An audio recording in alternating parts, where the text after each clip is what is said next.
It felt like forever between a couple of the Duke games now that we made the winter break portion of the schedule. But now we don't have to wait anymore. Another Duke game coming up tonight as the Blue Devils get set to take on Hofstra. We got to talk about their win over Charlotte and so much more. A loaded episode of Locked On Blue Everybody, Devils. Dick Vitale. Hey, make sure you listen, man. To Locked On Blue Devils with J.J. Jackson. He's awesome, baby. You are Locked On Blue Devils, your daily podcast on the Duke Blue Devils. Part of the Locked On Podcast Network, your team every day.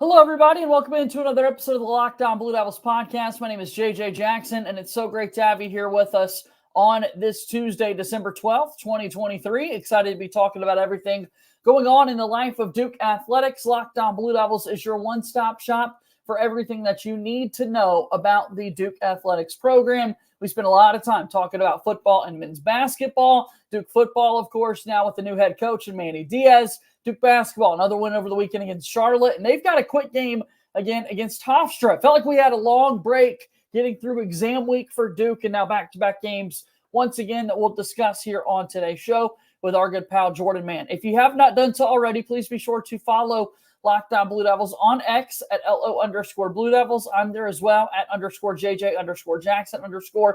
Follow and subscribe to this podcast for free wherever it is that you get your podcasts. Also subscribe to our YouTube page to watch the show daily. Hit that like button on this video. Share it with your friends. Your support means so much to us. Without further ado, let me bring on my good friend. It's Jordan Mann from the Big J and Little J Show. Jordan, it's good to see you once again. It's good to be talking about a couple of Duke basketball games here today. I hope you're doing well. Yeah, brother. I appreciate you having me as always. And yeah, I'm ready to talk some Duke basketball with you.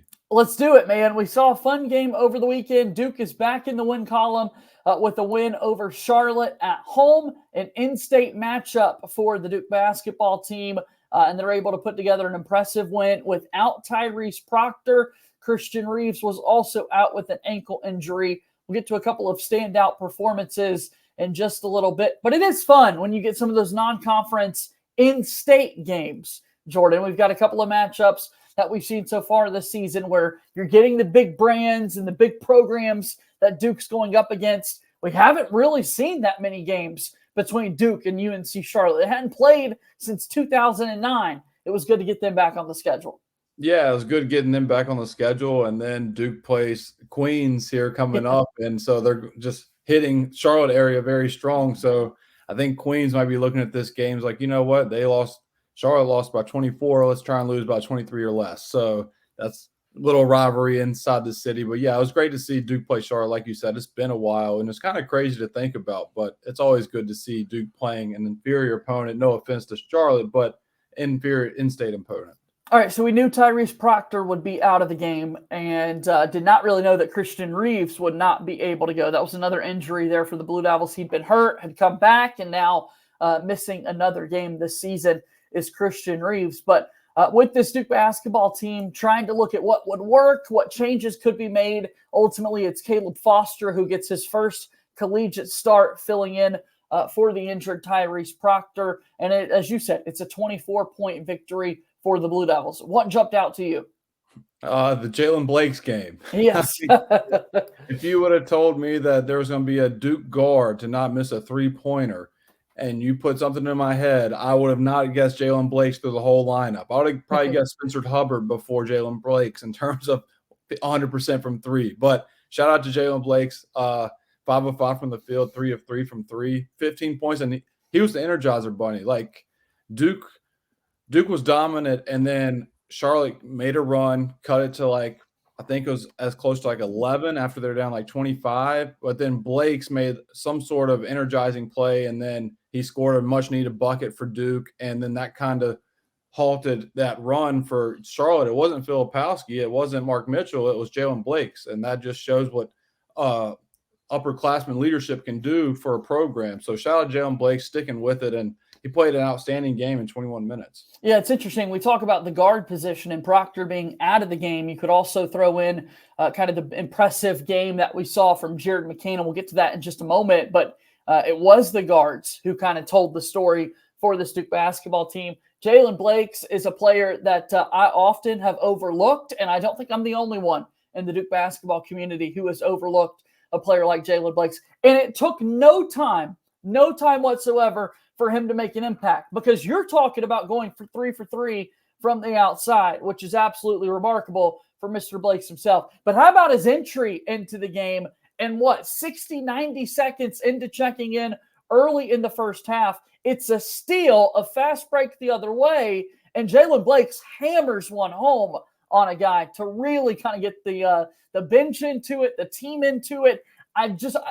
We've seen Jaylen Blakes dunk in his Duke career before, but in that moment, defender kind of right there on your hip, I did not think he was going to rise up and try to punch one down, and he did. Yeah, he did. That's a great point. He came off the bench and instantly made an impact, and that just kind of carried his energy throughout the game. I mean, it was a sweet finish, sweet steal, and sweet flush. And to touch back on McCain real quick, he really is the guy that I was impressed with the most, because I've told you since the beginning of the season that I'd rather him, if he's going to shoot and he's going to struggle from the field, I'd rather him go like 3 of 13 or 3 of 14. Don't be gun shy and go 1 of 7 or 2 of 8. And he was 7 of 13, and he just showed his aggressive side, and he is capable of scoring 21 points multiple times in this season. He can score 20 points multiple times in the ACC play. He just has to have that confidence to know that, hey, pull up and transition for a 3. I don't care if you miss it. That's a layup for him. And he shot a couple of those for Duke against UNC Charlotte. If he can do that against the ACC schedule, then I really like Duke's chances in the ACC. McCain's 2-point percentage has not been good so far, which is a little interesting considering how good of a shooter he's been. But I think it was some of those finishes that he had around the rim even. I'm thinking of a layup he had in transition, kind of getting knocked down. Honestly, felt like it could have been a 3-point play opportunity, but able to kind of finish it. Had a little runner in the lane later in the first half. But if you go back to the very first possession of the first points scored in the basketball game to make it 3-0 in favor of the Duke Blue Devils was a Jared McCain 3-pointer, open look from right out front at the top of the key, sees the ball go in. We know that we hear it all the time. Shooters just want to see one go in and build off of that. I thought that was great that Duke was able to find him early, and that kind of set the tone for what he was going to do the rest of the game. Yeah, 100%. That was a great play by Shire coming out to start the game, run a little action for your shooter, and shout out to McCain for hitting it, because that really set the tone for him. Like, you see the ball go in, especially your first shot, it's like, okay, I'm feeling good for the rest of the game, and his stats show it. I mean, he had 21 points, and Blake's had 15 after that emphatic dunk. And the one not even question mark, but the one thing you have to worry about as a Duke fan is Filipowski. I mean, this is not a team that you should be scoring 5 points against. I know he has an injured ankle, and then he injured the other ankle, or maybe it was the same ankle. I'm not even sure, but he still stayed in. I mean, he had 13 rebounds, but 2 of 10 from the field against Charlotte. He's shooting 25% from 3 this year, and like, he's got to figure something out for Duke, because he's a stretch big, and if you're shooting 25% from 3 and the 4 is Mark Mitchell, then that 4 or 5 combo is awful for floor spacing for Duke. Every goal that Duke has this season is attainable if they get Kyle Filipowski from last season, or even better. We have not seen that yet. Let's get to Kyle Filipowski a little bit more after we take our first time out here on today's episode of Locked On Blue Devils. All right, Locked On Blue Devils here today is brought to you by our friends over at LinkedIn. We talk so much about hiring for your small business. You want to make sure that you have as many top-tier candidates as possible to interview. That's why you have to check out LinkedIn Jobs. LinkedIn Jobs has the tools to help you find the right professionals for your team faster and for free. LinkedIn isn't just another job board. They've got a vast network of more than 1 billion professionals, which make it the best place to hire. Hiring is easy when you have many quality candidates. So easy, in fact, that 86% of small businesses get a qualified candidate within 24 hours. LinkedIn knows that small businesses are wearing so many hats and might not have time or resources to hire. Post your job for free at linkedin.com/lockedoncollege. That's linkedin.com/lockedoncollege to post your job for free. Terms and conditions apply.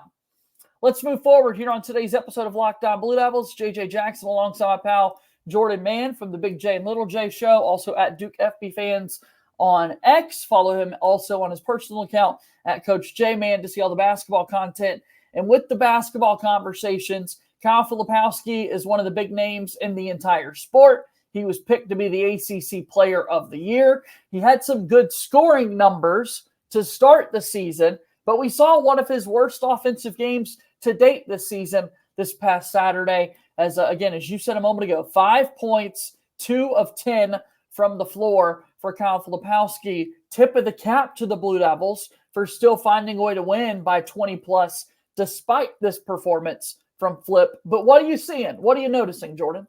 He just, I don't know, man. His shot is stiff. I mean, like when he shoots, there's something weird with his shot to where he always shoots a hard shot. Like when it goes in, most of the time it rattles in. Even when it goes through the net, it sounds aggressive. So I don't know. It just comes off a little stiff, a little heavy on his hand. And I'm looking at his stats now and his game splits. He's 1 for his last 12 from 3. So he was 1 of 5 against Arkansas. And people might point at if you're box score watching, you're like, he had 26 against Arkansas. Yes, but how much of that was the last 6 minutes of the game where Duke was out of it and then Duke's trying to claw their way back in? Because Duke was going through Flip a lot in the first half and in the second half. And at one point, I want to say he was probably he was like 2 of 11 from the field or 2 of 9 with turnovers. And then he started getting more aggressive, finished 9 of 20. But yeah, I mean, his splits right now are just, he's struggling. He's hit, There's been 2 games, JJ, 2 games this season where he's hit 2 or more threes. Arizona, he was 3 of 5, and then against LaSalle, he was 2 for 3. The other games, the rest of the season, he has not hit more than 1 3, if 1 3 at all. And obviously that outside shot opens up so much for him. He's such a dynamic scorer in the post. We've talked about his explosiveness a little bit more this season after the double hip procedures. The dunks are going up. He almost had another just really impressive poster in the Charlotte game itself, getting up above the rim a little bit, but couldn't quite finish it home. But you mentioned something earlier as well. We had another scare in the Kyle Filipowski ankle injury department, or just ankle injuries in general with this Duke basketball team right now. This is not a trend that we want to see continue. Fortunately, Filipowski maybe missed a media timeout and then was right back. I mean, it was real quick when Jose Francesca was able to check on him there on the Duke bench and get him back into the action. But I don't know, man. I don't like these injury scares. You always lose your breath for a couple of seconds when you see Flip hit the floor. Yeah, and one thing about Flip, bless his heart, he reminds me of a former teammate of mine. Is just sometimes he doesn't seem very coordinated to begin with, and then when you give him a wheel down when he has a bad ankle, he's going to be even more protective when he jumps. He's not going to land on that foot. He's just going to kind of fall because he doesn't want to re-injure it. So he reminds me of a guy that I used to play with in terms of that. So expect him when Duke plays Hofstra later that maybe he goes up around the rim. If there's a crowd of people around him, he's not going to land. He's going to more so like land like a stunt man and just roll to the baseline and not try and re-injure that ankle. Any other takeaways that you had from that Charlotte game, Jordan? What jumped out to you when you're looking at numbers or individual performances?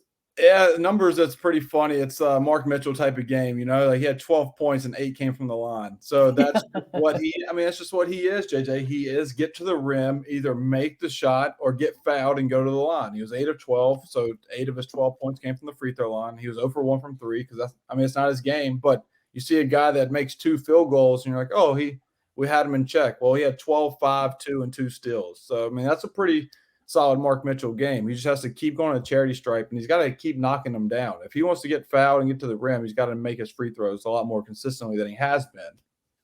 And I am absolutely a big fan of what we've seen from Jeremy Roach so far this season. Yes. 18 points once again, 3 of 5 from the outside. You look at percentages this year. Kyle Filipowski is shooting 25% from three-point range. We don't like that. Jeremy Roach is shooting 49% from three-point range. We love that, Jordan, man. I think both of those numbers will kind of even out as we get further into the season. But, man, let's make sure we give some praise to Jeremy Roach because he's been playing so well. No, absolutely, JJ.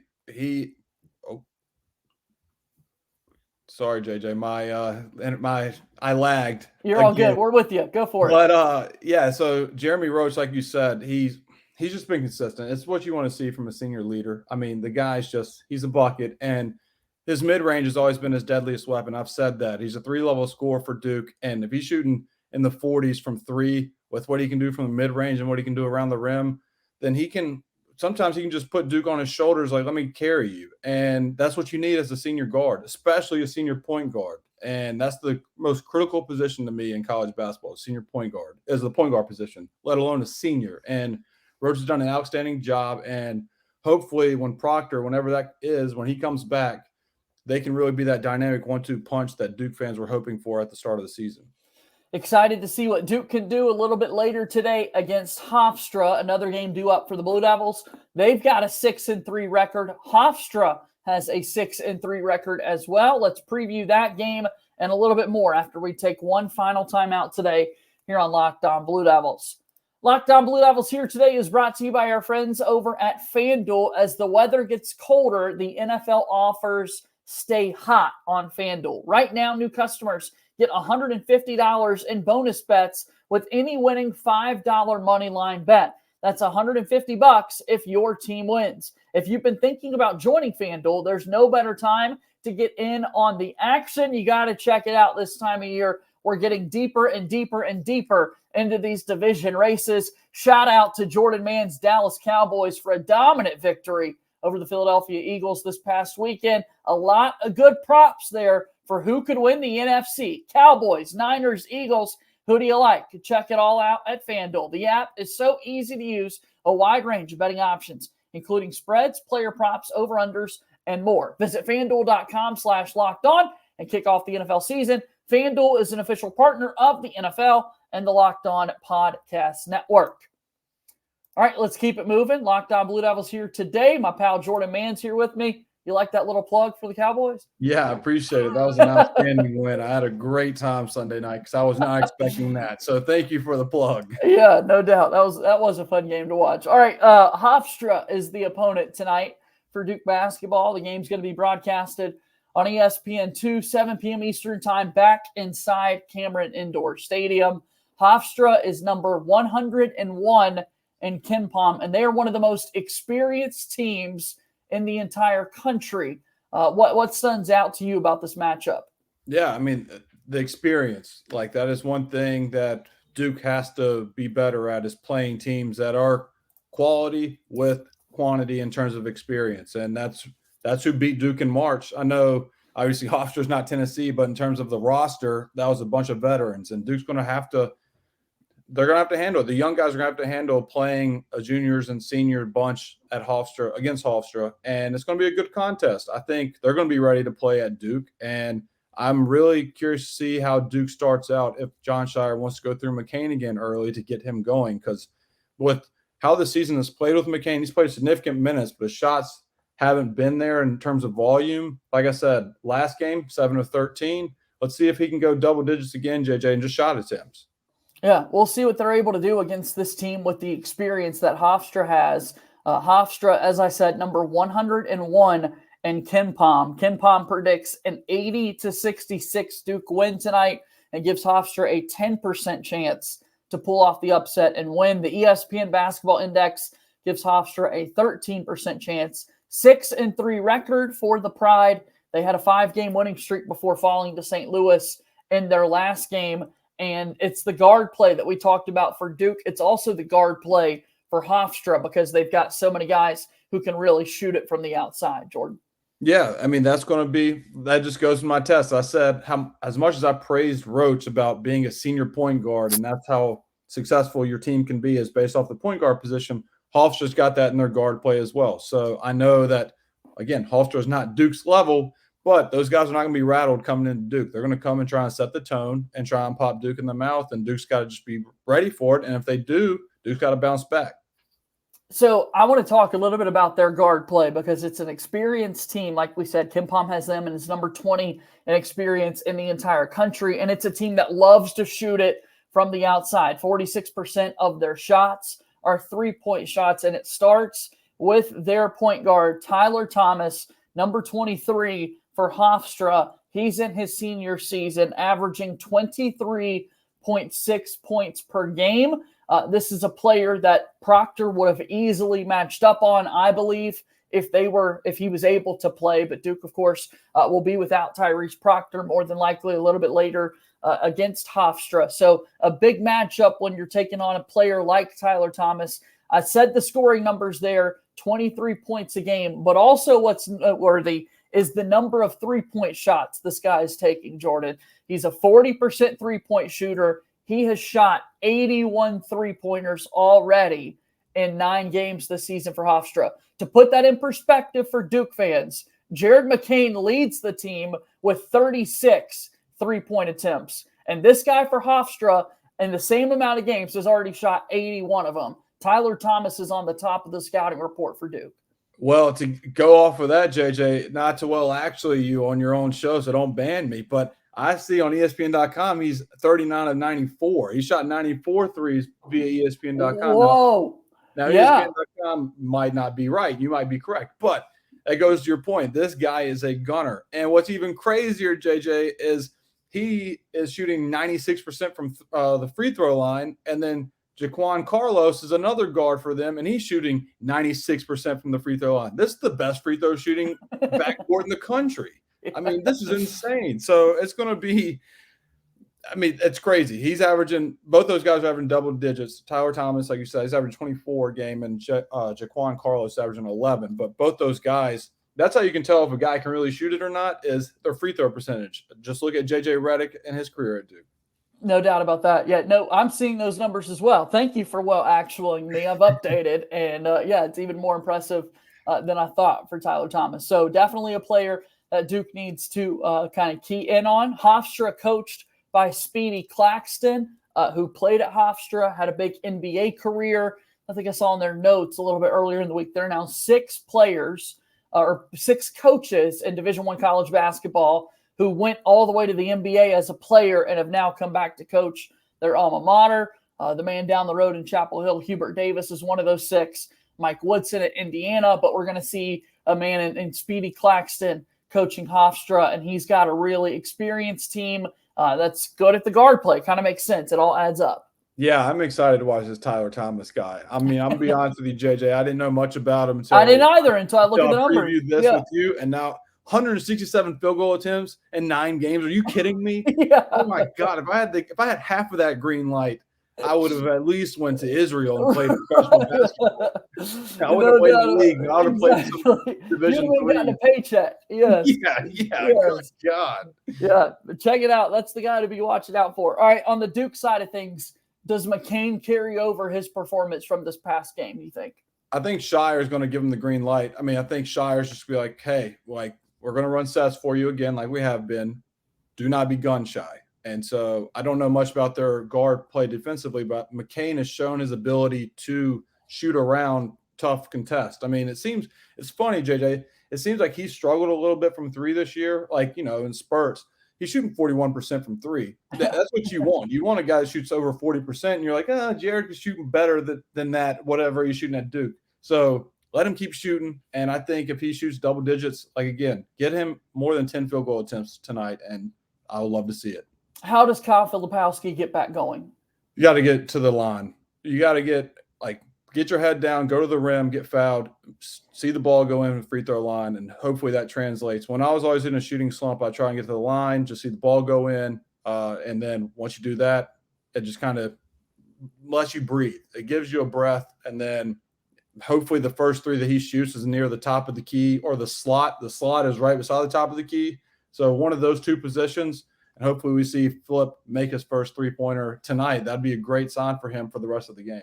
Let's make it happen. Duke and Hofstra tonight at 7. You'll be tuned in. I'll be tuned in for sure, and we'll be able to recap it all coming up again tomorrow. Jordan, it's so great to see you as always. Before you go, give us a plug. What you got going on? Duke's got a new football coach. There's a lot of things of yours that people need to go check out. Yeah, Big J and Little J show. It's we're backed up right now. We recorded Friday or Saturday, and then I went to the press conference Saturday. Been busy with work since, but that is coming out this week of mine and Connor's recap of Manny Diaz's hire. And then we'll preview the bowl game as well. I don't know if you know this, JJ, but Riley Leonard's going to Notre Dame. Kind of heartbroken, but I wish him the best. I love that guy. Yeah, and so football is about to wrap up, and then we are going strictly basketball. I've said this the last 3 episodes, but I promise to the listeners that we are going basketball. So it's coming. So be ready. As Deion Sanders said, we're coming. And be patient. We love it. We saw you getting a little or showing folks how testy it's going to be with Manny Diaz and Mac Brown from their days in Miami and North Carolina. We're excited for that, man. Manny Diaz is here in Durham. Look, Mac Brown fired Manny Diaz after a football game, like in week 2 or week 3. This is what the rivalry needs, is bad blood. And even if they're on good terms, I'm going to be the one that creates chaos on social media to make sure that Duke and UNC are back to the rivalry.